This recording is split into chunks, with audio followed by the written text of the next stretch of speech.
buku Godot di Pasar Buku Palasari. Sudah sejak pukul 8 pagi, Hasan Basri, berusia 38 tahun, hanya bisa duduk termenung di lapak miliknya di Pasar Buku Palasari, Bandung. Sesekali ia membaca lembar-lembar koran bekas untuk mengusir bosan. Tak ada satupun pembeli datang. Sama seperti apa yang terjadi dalam satu pekan terakhir.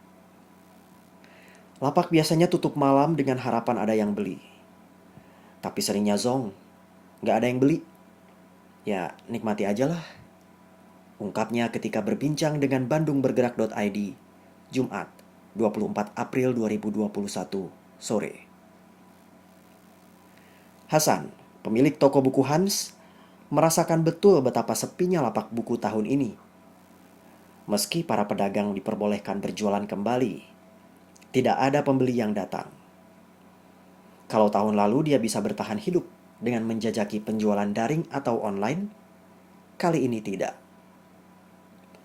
Hasan terpaksa meminjam uang di peminjaman daring agar bisa mencukupi kebutuhan sehari-hari keluarganya. Totalnya 1 juta rupiah dengan jangka pelunasan 1 bulan. Dari uang pinjaman sejumlah itu, uang senilai 100.000 rupiah digunakan untuk membayar hutang Hasan kepada seorang teman. Ketika itu ia harus meminjam uang agar tetap bisa makan. Dari hasil pinjaman daring itu juga, Hasan mengirimkan uang 600.000 rupiah untuk membiayai kebutuhan istri dan ketiga anaknya selama Ramadan di kampung halaman di Tasikmalaya. Mereka untuk sementara pulang ke Tasikmalaya sejak pandemi melanda Maret 2020 lalu. Hasan bertahan di Bandung agar bisa tetap berjualan dan memperoleh penghasilan. Seburuk-buruknya nasib yang menimpanya, Hasan masih punya alasan untuk bersyukur. Ia tidak harus pusing memikirkan biaya sewa lapak karena sudah dimilikinya secara resmi. Tidak sedikit tetangga toko buku di Palasari yang gulung tikar.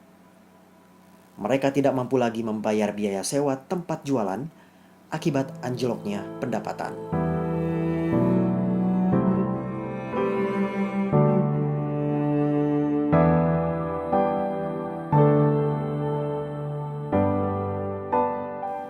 Hasan merupakan warga asli Tasikmalaya, Jawa Barat.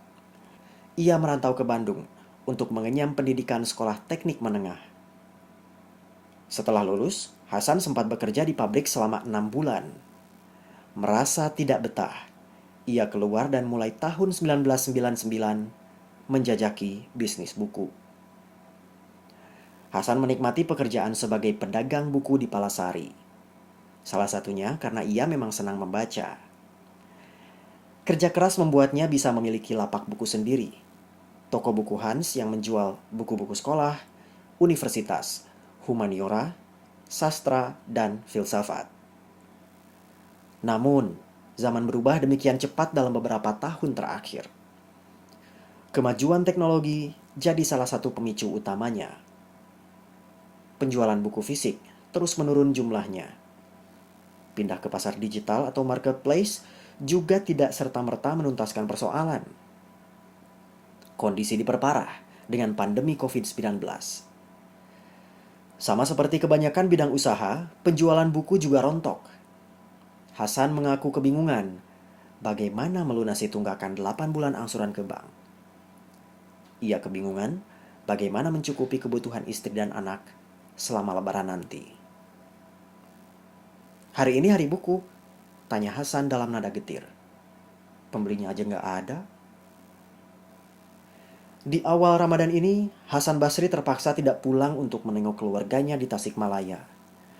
Ia menjalani puasa seorang diri di rumah kontrakannya. Untuk melepas rindu pada anaknya, ia berkomunikasi melalui panggilan video atau video call. Hasan dan istrinya memiliki 3 anak. Si sulung perempuan masih duduk di bangku kelas 5 sekolah dasar. 2 adiknya merupakan bayi kembar berusia 3 tahun. Lebaran yang makin mendekat membuat kebingungannya makin besar. Kalau orang tua mah santai, pakai baju apa adanya.